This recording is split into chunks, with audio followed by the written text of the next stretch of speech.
Hello students, welcome to Rashtra Defense Academy. My name is Mragang Bharadwaj and I am your English educator. In this session, we will discuss English paper for Air Force Group Y. So let's begin. Now first of all, we will understand the pattern of questions for English paper of Air Force Y Group. You will be getting one question from spotting error section. Spotting error section से एक सवाल आपसे पूछा जाएगा और spotting error जो है basically आपके ग्रामर नॉलेज को टेस्ट करने के लिए एग्ज़ाम में दिया जाता है। उसके बाद दो सवाल आपसे सिनोनिम्स के पूछे जाएंगे। सिनोनिम्स हम लोग किसको बोलते हैं फ्रेंड्स? समानार्थी को बोलते हैं, ठीक है, यानी कि सेम मीनिंग वर्ड्स। और ये जो सिनोनिम्स है ये इंग्लिश के वोकैबुलरी सेक्शन से पूछते जाते हैं। एंटोनिम्स की अगर बात की जाए तो आपसे एक एंटोनिम पूछा जाता है। जो स्टूडेंट्स नहीं जानते उनको बता देता हूँ, एंटोनिम्स हम लोग विलोम शब्द को बोलते हैं। You can also call them opposite words और एंटोनिम भी इंग्लिश के वोकैब सेक्शन से रिलेटेड है। 5 question fill in the blanks से पूछे जाते हैं। फिल इन द ब्लैंक्स में आपको दोनों चीज़ों पे बराबर कमांड होनी चाहिए, grammar as well as vocab. दोनों के नॉलेज से हम लोग इनको सॉल्व कर पाते हैं। ईडियम्स एंड फ्रेजेस या वन वर्ड की बात करें या फ्रेजल वर्ब की बात करें तो ईडियम का एक क्वेश्चन हमसे पूछा जाता है, ठीक है। जो लोग नहीं जानते उनको बता देना चाहता हूँ, ईडियम हम लोग लोकोक्ति मुहावरों को बोलते हैं। किनको बोलते हैं दोस्तों? लोकोक्ति मुहावरों को। नेक्स्ट है पैसेज। 5 क्वेश्चन आपसे पैसेज के पूछे जाएंगे और यहाँ पे चेक किया जाएगा आपका रीडिंग स्किल, ठीक है दोस्तों। उसके बाद में एक क्वेश्चन आता है स्पेलिंग करेक्शन से। स्पेलिंग करेक्शन में 4 स्पेलिंग आपको दी जाती है, उनमें से एक स्पेलिंग करेक्ट होता है। हमें करेक्ट स्पेलिंग को आइडेंटिफाई करके बताना पड़ता है। 2 क्वेश्चन आपसे वन वर्ड सब्स्टिट्यूशन से पूछे जाते हैं। ये भी इंग्लिश लैंग्वेज के वोकैब सेक्शन से रिलेटेड है। वन वर्ड सब्स्टिट्यूशन में आपको एक स्टेटमेंट दे दिया जाता है, उस स्टेटमेंट को एक शब्द में हम लोग क्या बोल सकते हैं, वही वन वर्ड कहलाता है।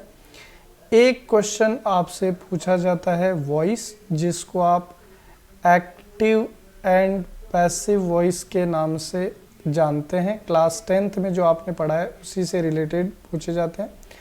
एक क्वेश्चन आपसे नरेशन का पूछा जाता है, जिसको आप डायरेक्ट स्पीच और इनडायरेक्ट स्पीच के नाम से जानते हैं। आइए अब मैं आपको एक पेपर सॉल्व करवा देता हूँ। सबसे पहले एक पैसेज हमें दिया गया है। देखिए पैसेज को सॉल्व करने की ट्रिक क्या है, पैसेज को एक बार पूरा अच्छी तरीके से पढ़िए और फिर क्वेश्चंस के तरफ जंप करिए। तो पैसेज शुरू करते हैं। Imagine your information technology business in a resort like ambience. कल्पना करिए कि आप कोई आईटी कंपनी चला रहे हैं और वो जो कंपनी आप चला रहे हैं वो आप किसी रिजॉर्ट में चला रहे हैं। Your employees could have a holiday on every working day. एक तरीके से जो भी आपके काम करने वाले व्यक्ति हैं, जो आपके एम्प्लॉय हैं, वो हर दिन एक हॉलीडे की तरह वहाँ बिता सकते हैं। Yes, God's own country is fast emerging as India's most happening information technology enabled services destination. तो कहा जा रहा है कि ईश्वर का जो देश माना जाता है, जो भारत देश है, वहाँ पे एक जगह है जो एक बहुत ही हैपनिंग प्लेस, मतलब बहुत ही जीवित जगह के तौर पे चारों तरफ फेमस हो रही है इंफॉर्मेशन टेक्नोलॉजी के क्षेत्र में। The enviable tranquillity, cleanliness, greenery and physical quality of light add to the aura. वहाँ पे जो चारों तरफ का वातावरण है, साफ सफाई है, हरियाली है, वो जीवन में काफ़ी ज़्यादा चीज़ें ऐड कर रही है। Consistently ranked as number 1 state in social achievements, लगातार सामाजिक जो गतिविधियां हैं उनमें पहले नंबर पे ये राज्य है केरला। बिल्कुल, हम लोग किसकी बात कर रहे हैं दोस्तों? केरला की। Kerala is a dream destination for even the most discerning tourist. Kerala जो है वो किसी भी सैलानी के लिए पहली पसंद है। National Geographic Traveller has dubbed the state as one of the 10 paradise of the world. और नेशनल ज्योग्राफी ने केरला को दुनिया के जो 10 ऐसे स्थान हैं जिनको आप हेवन यानी कि स्वर्ग से तुलना कर सकते हैं, उनमें से एक केरला को माना है। Not for nothing it's natural beauty, picture skew backwaters, enchanting beaches, authentic Ayurvedic rejuvenation centers and rich cultural heritage continue to hold people from all over the world spellbound। और ये इसलिए है क्योंकि केरला के अंदर आपको ज़बरदस्त प्राकृतिक खूबसूरती देखने को मिलती है, ज़बरदस्त वहाँ पे बीचेस हैं, आयुर्वेदिक इलाज आपको वहाँ मिल सकता है, और वहाँ का जो कल्चर है वो भी ज़्यादा रिच है। इसलिए केरला पूरे देश से लोगों को आकर्षित करता है, पूरे वर्ल्ड से वहाँ टूरिस्ट जाते हैं। But of late the state is turning out to be a one stop address for every information technology need as well. लेकिन हाल ही में अगर देखा जाए तो ये जो राज्य है केरला, ये एक डेस्टिनेशन बन गया है इंफॉर्मेशन टेक्नोलॉजी के हिसाब से भी। तो आइए शुरू करते हैं। पहला क्वेश्चन आपको दिया, which one of the following statements is correct. इन दिए गए स्टेटमेंट्स में से कौन सा करेक्ट है? पहला आपको दिया है, Kerala is known for the maximum production of natural rubber. Kerala जो है वो नेचुरल रबर के मैक्सिमम प्रोडक्शन के लिए जाना जाता है। दूसरा, there is a lot of political awareness among people of Kerala. Kerala के लोगों में बहुत ज़्यादा पॉलिटिकल अवेयरनेस है। केरला है developed a strong infrastructure for information technology. Kerala जो है उसने काफ़ी स्ट्रॉन्ग इंफ्रास्ट्रक्चर डेवलप किया है इंफॉर्मेशन टेक्नोलॉजी के। Kerala is the beautiful place along the Malabar coast. Kerala जो है वो एक खूबसूरत स्थान है मालाबार कोस्ट के नज़दीक। तो देखिए, जब भी हम लोग किसी क्वेश्चन का आंसर करते हैं तो वो हम लोग पैसेज के आधार पे करते हैं, हमें अपनी तरफ से कोई चीज़ उसमें ऐड नहीं करनी है। तो जैसे ही हमने पूरा पैसेज पढ़ा, हमें पता चला कि केरला को एक अच्छी टूरिस्ट प्लेस के तौर पे बताया गया, साथ ही साथ धीरे धीरे केरला एक इंफॉर्मेशन टेक्नोलॉजी के सेंटर या हब की तरह उभर के आ रहा है। तो आप यहाँ पे बोल सकते हैं कि Kerala had developed a strong infrastructure for information technology. तो इस लिहाज से सी ऑप्शन हमारा यहाँ पे करेक्ट आंसर बनेगा। क्वेश्चन नंबर 2 देखिए दोस्तों, which one of the following statements is correct. दिए गए स्टेटमेंट्स में से कौन सा सही है? Kerala is very well connected to the rest of the country, कि केरला पूरे देश के जो विभिन्न हिस्से हैं उन्हें बहुत अच्छी तरह से उनसे जुड़ा हुआ है। The above passage is a message for prospective entrepreneurs to invest in Kerala. ये जो पैसेज है वो इसलिए दिया गया है कि भाई भविष्य में लोग केरला में आए और वहाँ पे किसी काम में अपना पैसा लगाएं। Kerala earns lot of foreign exchange because of its NRIs. Kerala जो है वो बहुत ज़्यादा फॉरेन एक्सचेंज वहाँ पे है, क्योंकि उसका जो कल्चर है वो बहुत सारे एनआरआईज को अट्रैक्ट करता है। Employees in Kerala have a large number of holidays. जो भी लोग केरला में काम करते हैं उनके पास काफ़ी छुट्टियाँ हैं। तो देखिए, पैसेज के अनुसार सबसे अप्रोप्रिएट होगा कि केरला जो है वहाँ पे काफ़ी फॉरेन एक्सचेंज है, क्योंकि काफ़ी एनआरआई वहाँ पे आते हैं, काम करते हैं, उनका टूरिज़्म का एक प्लेस है। तो सी ऑप्शन हमारा यहाँ पे करेक्ट आंसर बनेगा। क्वेश्चन नंबर 3 देखिए, which one of the following statements is correct. दिए गए कथनों में से कौन सा सत्य है? Tourist to Kerala do not approve of the technology advances made in Kerala as it causes ecological imbalance. Kerala के अंदर टूरिस्ट को टेक्नोलॉजी के एडवांसमेंट्स की परमिशन नहीं दी गई है, क्योंकि इससे इकोलॉजिकल इम्बैलेंस होता है। Kerala impresses even the most demanding tourist. Kerala उस सैलानी को भी आकर्षित करता है जिसकी इच्छाएं बहुत ज़्यादा हैं। The physical quality of life in Kerala has deteriorated because of industrialisation. जो भी रहन सहन है केरला में वो गड़बड़ हुआ है वहाँ पे औद्योगिकरण के कारण। Kerala has a large number of holiday resorts but it cost a lot of stay over there. Kerala के अंदर काफ़ी ज़्यादा हॉलीडे रिजॉर्ट्स हैं, लेकिन इसके कारण काफ़ी ज़्यादा पैसा लोगों को चुकाना पड़ता है। तो यहाँ पे ये स्टेटमेंट्स ठीक है कि केरला जो है वो टूरिस्ट्स को ज़्यादा वहाँ पे एडवांसमेंट की इजाज़त नहीं देगा, वहाँ पे काम कर सकते हैं, क्योंकि इससे इकोलॉजिकल इम्बैलेंस होता है। तो ए ऑप्शन हमारा यहाँ पे करेक्ट आंसर बनेगा। क्वेश्चन नंबर 4 देखिए, which one of the following statements is correct. दिए गए कथनों में से कौन सा सही है। Kerala is called as God's own country since its people are very religiously dispose. Kerala जो है उसको ईश्वर का देश कहा गया है क्योंकि वहाँ पे लोग धार्मिक हैं।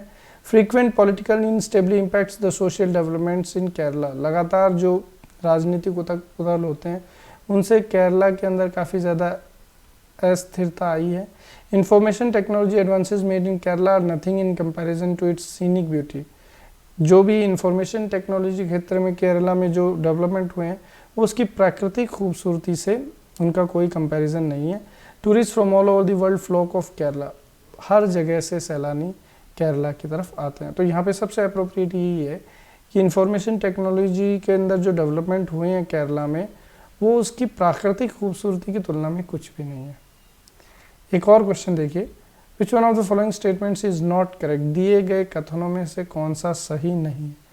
Kerala is credited with having made impressive social achievements. Kerala ने काफ़ी ज़बरदस्त सामाजिक अचीवमेंट्स किए हैं। All the needs pertaining to information technology can be met with in Kerala. Information technology से जुड़ी हुई सारी ज़रूरतें केरला में पूरी की जा सकती हैं। Ayurvedic reservation centres and the picturesque surroundings are major attraction for the tourist. कि वहाँ पे जो आयुर्वेदिक में जो उत्थान हुए हैं, ठीक है, वो लोगों को काफ़ी ज़्यादा अट्रैक्ट करते हैं, विशेषकर सैलानियों को।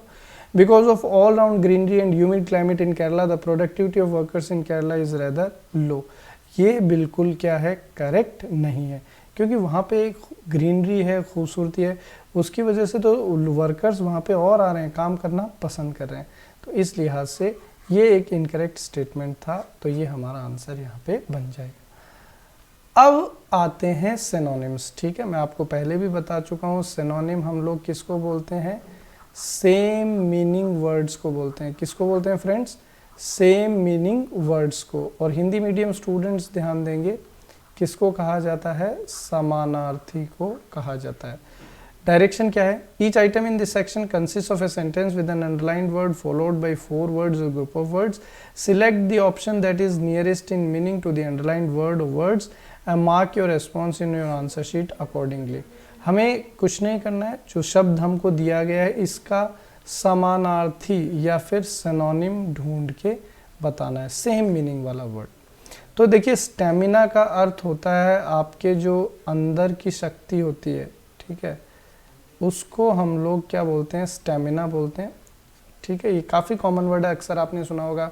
जब कुछ अपन दौड़ करते हैं, कुछ थक जाते हैं तो बोलते हैं कि भी इसमें स्टेमिना नहीं है। जो अच्छी दौड़ कर लेता है उसको बोलते हैं इसमें स्टेमिना ज़्यादा है। तो स्टेमिना बेसिकली हम लोग इनर स्ट्रेंथ को बोलते हैं, और इस लिहाज से बी ऑप्शन हमारा करेक्ट आंसर होगा। अगला जो क्वेश्चन है, इसके अंदर सिनोनिम हमें बताना है मेडन का। तो मेडन को हम लोग हिंदी में क्या बोलते हैं दोस्तों, कुंवारा। ठीक है, जिसकी शादी नहीं हुई, जिसका विवाह नहीं हुआ। तो मेडन के लिए हमारे पास एक वर्ड है स्पिंस्टर। स्पिंस्टर का भी मतलब क्या होता है, कुंवारा। तो यहाँ पे हमारा सी ऑप्शन करेक्ट आंसर बनेगा। Question number 8। अब यहाँ पे देखिए क्या करना है, स्पॉटिंग एरर। ठीक है, एरर हमें स्पॉट करना है। डायरेक्शन समझिए, each item in this section has a sentence with 3 underlined parts labelled A, B and सी।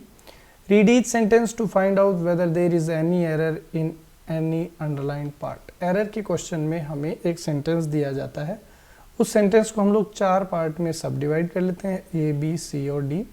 हमें देखना होता है कि किस पार्ट में ग्रामेटिकल एरर है। अगर एरर है तो वो पार्ट हमारा आंसर बनेगा।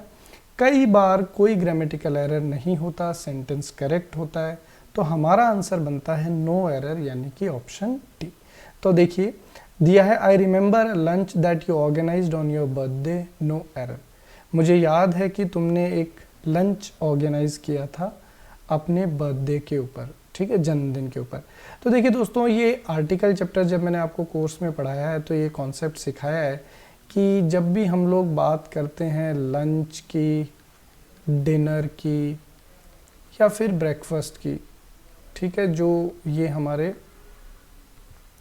3 टाइम के भोजन है, सुबह का नाश्ता, दोपहर का खाना और डिनर, इन वर्ड से पहले हम लोग कभी भी किसी आर्टिकल का इस्तेमाल नहीं करते। मतलब आप कभी भी ए, एन और द का इनके पहले इस्तेमाल नहीं कर सकते। ये सारे वर्ड्स कैसे वर्ड्स हैं दोस्तों? ज़ीरो आर्टिकल वर्ड्स हैं। कैसे वर्ड्स हैं? Zero article words. और यहीं से आपका आंसर बनेगा। लंच के पहले आपने ए आर्टिकल का इस्तेमाल कर लिया, जो सरासर गलत है, और इस लिहाज से ऑप्शन ए हमारा आंसर बन जाएगा। क्वेश्चन नंबर 9 पे फोकस करिए दोस्तों, वॉइस। ठीक है, वॉइस के अंदर हमें बदलाव करना है। अब हमें पहले ये आइडेंटिफाई करना है कि सेंटेंस हमारा एक्टिव में है कि पैसिव में है, क्योंकि अक्सर स्टूडेंट्स के दिमाग में क्या होता है कि उन्हें कोई भी सेंटेंस मिलता है उसको पैसिव में कन्वर्ट करने की कोशिश करते हैं, लेकिन ऐसा नहीं है। देखिए डायरेक्शन क्या दिया हुआ है, चेंज दी वॉइस। तो सेंटेंस अगर एक्टिव में है तो उसको पैसिव में चेंज कर देंगे, और अगर पैसिव में है तो एक्टिव में करेंगे। अब यहाँ पे देखिए आपको दिया हुआ है, we wish you to forget this episode. हम चाहते हैं कि आप ये किस्सा भूल जाएं, ये सेंटेंस का मीनिंग है। तो देखिए यहाँ पे विश जो आपका मेन वर्ब है वो आपकी फर्स्ट फॉर्म लगी हुई है, तो पैसिव में तो हमेशा क्या होती है, थर्ड फॉर्म। तो यहाँ से ये क्लियर हुआ कि जो आपको सेंटेंस दिया गया है वो एक्टिव में दिया गया है, चेंज किस में करना है, पैसिव में। अब हम जानते हैं कि वी हमारा सब्जेक्ट है, विश हमारा वर्ब है और यू हमारा ऑब्जेक्ट है। पैसिव का पहला रूल क्या है, ऑब्जेक्ट बिकम्स सब्जेक्ट। तो देखिए ए तो कभी आपका आंसर बन ही नहीं सकता, क्योंकि ए में तो हमने सब्जेक्ट को ही दोबारा ऑब्जेक्ट के स्थान पे रख लिया, तो यू से हमारा आंसर बनेगा। दूसरी बात यहाँ पे ये समझने लायक है कि विश जो है ये एक प्रेजेंट सिंपल टेंस का वर्ब है। ठीक है, प्रेजेंट सिंपल टेंस का यहाँ पे ये एक वर्ब है जो प्लूरल फॉर्म में है। ठीक है, क्योंकि सब्जेक्ट वी प्लूरल है, सब्जेक्ट वर्ब एग्रीमेंट के अकॉर्डिंग अगर सब्जेक्ट प्लूरल तो वर्ब भी प्लूरल।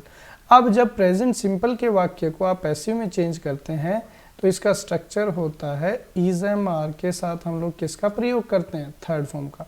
तो देखिए यहाँ पे आर तो आपको लेना ही पड़ेगा, तो बी पिक्चर से बाहर चला गया, तो ये बनेगा you are wished to forget this episode. ठीक है, टू बी फॉरगॉटन ये यहाँ पे नहीं बनेगा, तो you are wished to forget this episode. Now this is the correct answer, option C.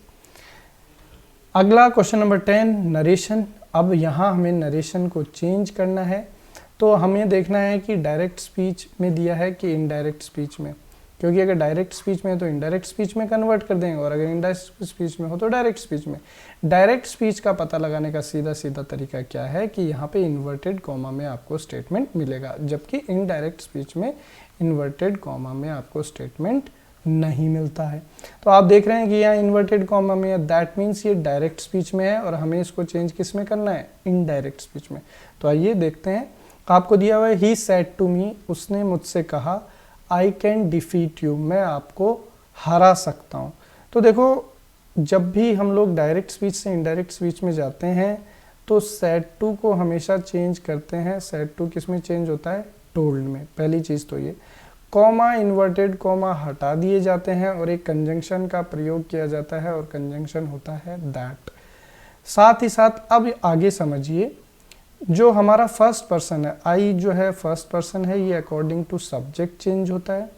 Can जो मॉडल है, कैन कुड में चेंज होता है। ठीक है, मॉडल के साथ first form as it is, और यू हमारा सेकंड ऑब्जेक्ट है। सेकंड ऑब्जेक्ट जो है second person, sorry second person you है, सेकंड पर्सन ऑब्जेक्ट के अकॉर्डिंग चेंज होता है, मतलब ये मी के अकॉर्डिंग चेंज होगा।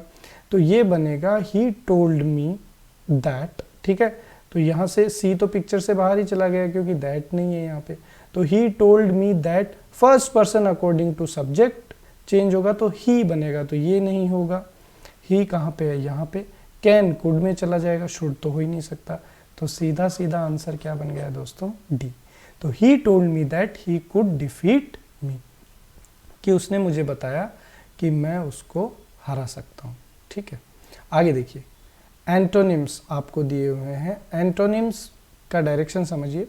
Each item in this section consist of a sentence with an underlined word followed by 4 words और ग्रुप ऑफ वर्ड्स। यहाँ पे आपको एक अंडरलाइंड वर्ड दिया रहेगा जिसका 4 ऑप्शन आपको मिलेगा और उसमें आपको अपोजिट वर्ड फाइंड आउट करना है जो मीनिंग में अपोजिट हो, और अपोजिट मीनिंग को ही हम लोग क्या बोलते हैं दोस्तों, एंटोनिम बोलते हैं। ठीक है, हिंदी मीडियम स्टूडेंट्स ध्यान देंगे, क्या कहा जाता है, विलोम शब्द कहा जाता है। ओके, अब यहाँ पे क्वेश्चन नंबर 11 देखो, antonym of the word extensive. तो एक्सटेंसिव का अर्थ होता है विस्तृत। क्या होता है दोस्तों, विस्तृत। तो एक्सटेंसिव का अपोजिट क्या हो जाएगा, इंटेंसिव, मतलब जो संक्षिप्त में है। तो यहाँ पे बी ऑप्शन हमारा करेक्ट आंसर बनेगा। अगला क्वेश्चन जो है वो स्पेलिंग करेक्शन का है। 4 स्पेलिंग दी है, हमें करेक्ट स्पेलिंग चूज करनी है। तो देखिए करेक्ट स्पेलिंग यहाँ पे जो हमें चाहिए वो है एक्यूरेट, और एक्यूरेट का मतलब होता है कोई भी ऐसी चीज़ जो क्या है, सटीक है, सही है। तो देखिए कहाँ पे है, तो बी ऑप्शन हमारा करेक्ट आंसर बन जाएगा। Question number 13, idioms. डायरेक्शन समझिए, given below are some idioms or phrases followed by 4 alternative meanings to each. Choose the response A, B, C or D, which is the most appropriate expression. idiom and phrases में क्या होता है दोस्तों, हमें एक idiom यानी कि कोई मुहावरा दे दिया जाएगा और उस मुहावरे का अर्थ हमें 4 ऑप्शंस में से चूज करना है। अब देखो idiom आपको दी है to flog a dead horse. To flog a dead horse का अर्थ है दोस्तों व्यर्थ प्रयास करना। आप क्या बोल सकते हैं, व्यर्थ प्रयास करना। ठीक है, तो यहाँ पे आंसर क्या बनेगा, to waste one's effort. A option is correct answer. अब देखो इसको ट्रिक से याद कर लेंगे। डेड मतलब मरा हुआ, घोड़ा, हॉर्स मतलब घोड़ा, तो मरे हुए घोड़े को, फ्लॉग मतलब चाबुक, तो आप मरे हुए घोड़े को क्या कर रहे हो, चाबुक मार रहे हो, तो आप व्यर्थ के प्रयास कर रहे हो, क्योंकि घोड़ा कभी भी चलेगा नहीं, क्योंकि वो तो मर चुका है। तो इस तरीके से आप इसको याद कर लेंगे। क्वेश्चन नंबर 14 देखिए दोस्तों, वन वर्ड सब्स्टिट्यूशन में क्या होता है, हमें एक स्टेटमेंट दिया जाता है और इस स्टेटमेंट को यानी कि कथन को एक शब्द में हम क्या बोल सकते हैं, वही वन वर्ड कहलाता है। अब यहाँ देखो क्वेश्चन नंबर 14 में, anything which destroys the effect of poison. कोई भी ऐसी चीज़ जो जहर के प्रभाव को ख़त्म कर दे, या जहर की काट। तो जहर की काट को हम लोग क्या बोलते हैं दोस्तों, एंटीडोट बोलते हैं, और इस लिहाज से ए ऑप्शन हमारा करेक्ट आंसर होगा। क्वेश्चन नंबर 15 अगेन एक वन वर्ड का क्वेश्चन है। आपको दिया हुआ है एन अज्यूम्ड नेम, कोई भी ऐसा नाम जो आपने अज्यूम किया है, मतलब अपनी तरफ से लिया है। जैसे मैथ्स में अक्सर हम लोग बोलते हैं let's assume the value is x, इस तरीके से। तो अज्यूम नेम को हम लोग एक शब्द में क्या बोल सकते हैं दोस्तों, एलियस। क्या बोल सकते हैं, एलियस। तो यहाँ पे सी ऑप्शन हमारा करेक्ट आंसर होगा। क्वेश्चन नंबर 16 देखिए, फिल इन द ब्लैंक्स का क्वेश्चन है, interesting question. First of all पहले ये बताओ, let me deal this problem. ठीक है, फर्स्ट ऑफ ऑल सबसे पहले let me deal dash this problem, इस समस्या से मुझे डील करने दो, मुझे निपटने दो। तो देखो दोस्तों, ये एक फिक्स प्रेपोजिशन का क्वेश्चन है।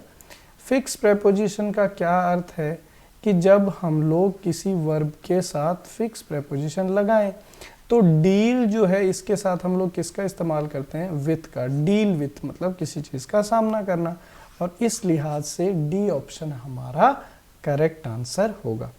क्वेश्चन नंबर 17 देखिए दोस्तों, heads will dash after the parties debacle. Debacle का मतलब होता है किसी चीज़ का नष्ट होना, डिस्ट्रक्शन भी आप बोल सकते हैं।